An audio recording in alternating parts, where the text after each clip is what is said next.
어떤 친구에게 이런 얘기를 들었어요. 하나님을 믿게 되면 내가 좋아하고 내가 사랑하던 것, 내가 꿈꾸던 것들을 다 포기하고 내려놔야 된다. 이런 어떤 위협감 같은 걸 느낀다 그럽니다. 신앙을 갖도록, 예수 그리스도를 신앙할 수 있도록 복음을 증거하고 전하는데 그 친구가 그런 반응을 하는 거예요. 예수님을 믿게 되면 내가 바라는 것들 다 내려놓고 내 삶의 주도권을 완전히 그분에게 이렇게 뺏기는 것 같은 그런 불안감이 온다라고 이렇게 얘기를 하는 거예요. 가만히 돌이켜 보니까 저도 주님에 대해서 그 인격적으로 만나기 전에 주변 사람들을 통해서 듣는 하나님에 대한 인상이 그러했던 것 같은 기억이 납니다. 저 사람들은 자기 삶을 자기 주도적으로 살지 못하고 보이지도 않는 어떤 신에게 마냥 자기 인생을 노비처럼 이렇게 차압당해서 사는, 근데 그게 뭐가 저렇게 기쁘다고, 저게 무슨 그 메조히즘도 아니고 왜 저렇게 살지? 이렇게 생각했었던 시절이 있었어요. 그래서 그래 이 친구가 이런 생각을 하는 데는 나름대로 충분히 그 사람이 전혀 하나님을 만나지 못한 상태에선 당연히 빛을 받지 못한 상태에서 당연히 할 수 있는 그런 두려움이구나. 그리고 이것이 예수님을 믿는다고 하지만 자기 삶을 주도권을 완전히 하나님께 양도하지 못한 그리스도인들보다는 오히려 정확하게 하나님을 이해하고 있는 두려움일 수도 있겠다. 이런 생각을 했습니다. 예수님 믿는다고 하고 주님이라고 하면서도 말로만 주님이지 자기 삶을 종으로 드리지 않는 그리스도인들이 얼마나 많습니까? 그런데 주님을 주님으로 모시지도 않는 이 세상 속에 살고 있는 친구가 오히려 그분을 영접하고 믿게 되면 내 삶을 완전히 드려야 되는 거 아니냐? 이렇게 질문을 하는 거예요. 뭐 제가 복음을 잘 전해서 그런 인식을 한 건지, 아니면 이 친구 마음 가운데 어떤 영적 통찰력이 생겨서 믿는다고 한다 그러면 완전히 내놔야 되는데 난 그럴 자신이 없다. 여기까지 간 건지는 모르겠습니다만, 이거는 우리 믿는 사람들에게도 상당한 통찰을 주는 그런 내용인 것 같다. 이런 생각이 들었습니다. 근데 이제 우리 조나단 에드워즈가 뭐라고 얘기를 하느냐. 하나님을 사랑하는 것은 자신을 최고로 사랑하는 것이다. 이렇게 얘기합니다. 그의 글을 조금 읽어보면요. 하나님에 대한 사랑과 우리 자신에 대한 사랑은 분리를 시킬 수가 없다. 이렇게 얘기합니다. 사람은 하나님을 사랑하는 것으로서 자신을 최고로, 최선으로 사랑할 수 있게 된다. 이렇게 얘기해요. 그러니까 우리 친구가 내가 하나님을 사랑하고 그분을 숭앙하면 나 자신을 완전히 잃어버려서 나는 불행하게 되고 어떤 역경과 고초 속에 끔찍한 사망의 고통에 떨어져도 그분만 높이면 된다. 북한 주민들 같이 그렇게 사는 거 아니야. 이렇게 잘못된 왜곡된 인식을 갖고 있지만 절대 그것이 아니다. 진리는 그런 것이 아니다. 조나단 에드워즈의 말을 빌리자면 하나님을 사랑하는 것은 인간이 자신의 영혼에 대한 최선의 사랑이다. 이렇게 얘기하는 거예요.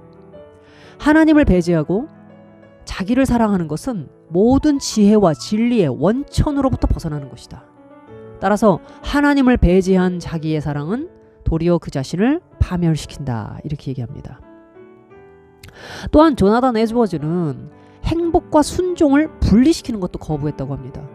하나님을 섬기는 덕의 실천이 사실상 자신을 가장 사랑하는 길이라고 주장했습니다.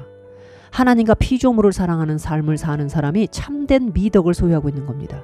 이러한 미덕은 인간의 참된 행복과 함께 가는 것입니다.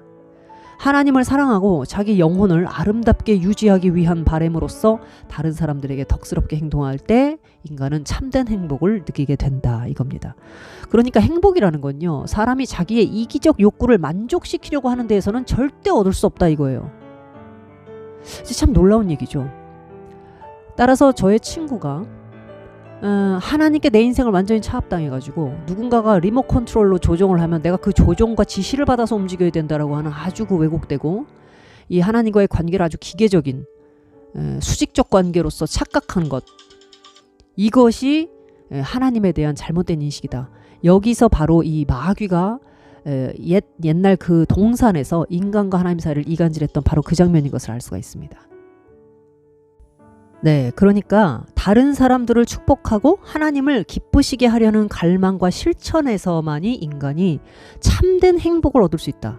그러면 다른 사람을 축복하고 하나님을 기쁘시게 하려는 갈망은 뭘까요? 그것이 순종이죠. 제 친구가 말했던, 그러니까 내 삶을 어떤 목적과 방향을 향해 드리느냐, 하나님의 기뻐하시는 것에 드리느냐, 바로 그 내용인데 그거를 세상 사람들은 자기 인생이 차압당했다 이렇게 생각을 하는 겁니다. 내가 억압을 당하고 내가 한없이 폐쇄당하고 끊임없이 쇠잔당해도 하나님만을 높이는, 마치 북한 주민들처럼 자유를 완전히 차압당한 사람 이렇게 생각하지만, 참된 자유와 행복은 하나님을 기쁘시게 하는 것으로부터 얻을 수 있다. 이것이 기독교의 진리예요. 이것을 실제로 체험했던 사람들이 참된 기독교인으로서 그 시대를 불을 밝혀왔던 것입니다.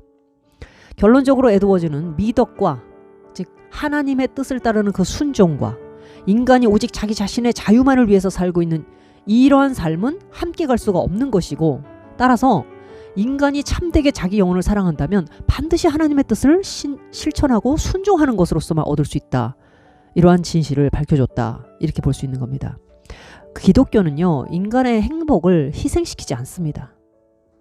인간의 행복과 자유와 참된 것을 향한 그 진리를 밝혀주는 것이지, 행복을 희생시키고 나를 정말 그 악덕 주인한테 인생을 차압당해가지고 끊임없이 인간을 고갈시키고 인간을 끊임없이 쇠잔시키는 어떤 악덕 고용주 같은 인상을 주는 거, 이것이 마귀의 이간질이고 책략이라는 겁니다. 기독교는 그렇게 인간을 희생시키지 않습니다. 신이라는 이름으로 그렇게 하지 않아요. 성령님이 주시는 능력으로 말미암아 덕스러운 삶과 행복을 갖게 합니다. 오히려 그것들을 희생시키도록 하는 것은 기독교의 참된 길에서 이탈된, 이단이나 사이비적인, 아니면 변질된 이런 것들이죠.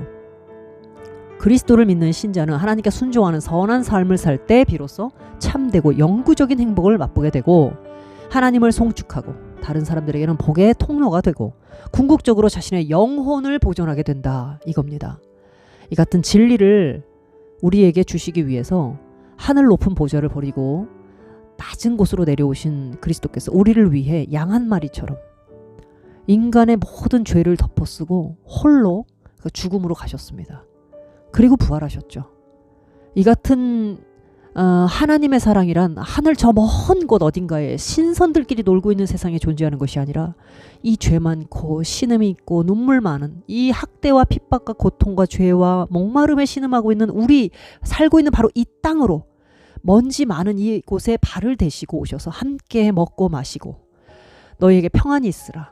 예수님께서 부활하시자마자 우리에게 오셔서 하신 첫 말씀이 평안이 있으라, 이렇게 말씀하셨습니다.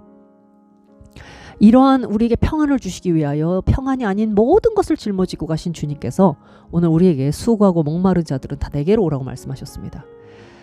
그렇기 때문에 우리가 그분께 우리의 인생을 드린다는 것은 결코 우리의 자유와 행복을 차압당하는 것이 아니라 그것을 온전하게 구현할 수 있는 성령님의 능력으로 말미암아 온전히 구현할 수 있는 능력 속에 사는 것이다. 이 점을 저의 사랑하는 친구에게 전해주고 싶습니다.